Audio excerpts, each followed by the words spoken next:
Again, we want to thank everybody. It does show, Vanessa fought in the court, wrote all these briefs for 2 years, and couldn't get them to come down for one day. But the minute the people started mobilizing, they heard we're having a rally, and we sent out a listserv all over the country about what was happening to Mr. Morris. And they were getting flooded with calls and emails. The minute they started feeling the heat, the banks felt they had to respond. And that shows a lot.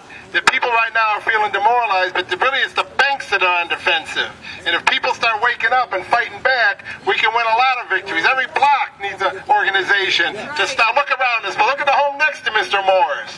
They needed us too. And we need to be out there. We need to be organizing block by block. Our group's been fighting for a moratorium on foreclosures for over 3 years now. We raised to the governor that why doesn't she use her executive authority to declare a moratorium on foreclosures? There's a precedent for it in the 1930s. For 5 years, the banks could not foreclose.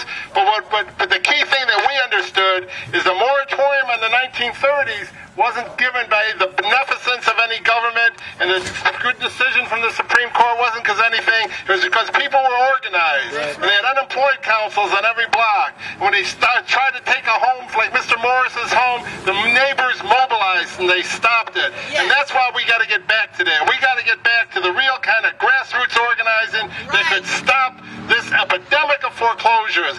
If anything, it's wild. Vanessa and I go to court on this issue, and we're finding the courts are getting worse on the issue. You'd think these judges would be more sympathetic, but they're getting worse on the issue because all they're taking is the mortgage company's side.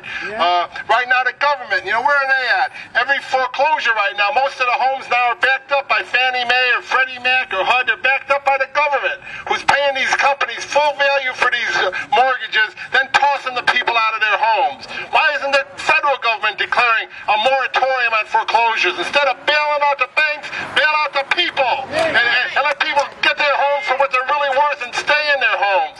We can win this. During a social forum, we met people from all over the country that were interested in what we've been doing, came to workshops, we networked together, and we're going to form a national network to fight foreclosures. We were in touch with people in North Carolina that would have been out there in front of Home Act in North Carolina. They don't have an office here, but they have an office in North Carolina, and that's what we need to build. And we're going to keep building this national movement to fight against foreclosures as part of the fight for jobs. It's part of the saying that people have a right to jobs, they have a right to housing, they have a right to education. We're tired of these banks destroying our cities. In Detroit right now, people are aware that, the casino tax dollars here, the casinos were supposed to save our city. You know where those casino tax dollars go? They don't even go into the general fund. They go to a trustee to pay off the bank's debt service from the city. School finance, the school aid, where it goes, 80% of school aid doesn't even go to the schools. It goes to a trustee to pay off the banks who own the debt on the schools. It's ridiculous what's going on. The banks control everything.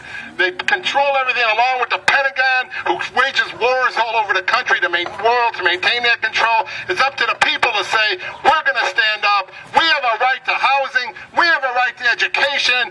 We produce the wealth of this country, not a bunch of criminal bankers. And we need to take that wealth back, take back the homes, and make sure that everybody's right to a decent living and what's supposed to be the richest country in the world is enforced. So power to the people, bail out the people, not the banks. All right. Stop foreclosures and evict. That's right. We're going to win. And this shows we can win. This is a small example. People feel powerless now. But what did it take? After all, it took a few days to mobilize, and we won this victory. We can win victories like this over and over again because right now there are a lot more of us than there are of them. We just got to mobilize and organize, and when we do it, we will win, and we will win this battle to save homes, to keep people in their homes, to win a moratorium on foreclosures, and to win again the right to a job, education, housing, and everything that's needed to say in this country. Back in the Depression, farmers held the line. When the bank came for an auction, together they'd combine. They knew that when divided, they could never win. But they stood shoulder to shoulder, didn't let the bankers in. They stood shoulder to shoulder. That's how they kept their farms. If one of them was threatened, it was for all to be alarmed. They said this was their land and they'd help each other stay. That's how they kept their farms, that's why the bankers went away. 'Cause the union makes us strong. The union makes us strong. Back in the Depression, there was not enough to eat, but the union of the unemployed was in the driver's seat. If the cops did an eviction, took the bed and put it out, the neighbors would carry it in, sing a song and shout, the union makes us strong. The union makes us strong. I can hear him talking, you've gotta look at the long view. Back in the Depression, almost everybody knew competition was so great, why don't they do it with themselves? Instead of buying off the Congress and ruling by cartel, the union makes us strong.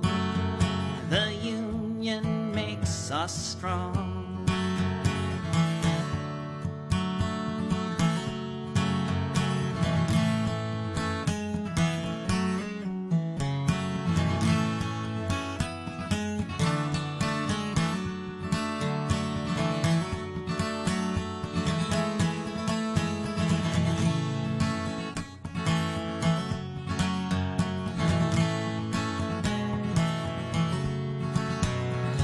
During the Depression, people fought and won back then.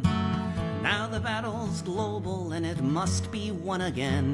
They will try to divide us, but even on the darkest day, when I listen closely, I hear a billion people say, the union makes us strong. The union makes us strong. The union makes us strong.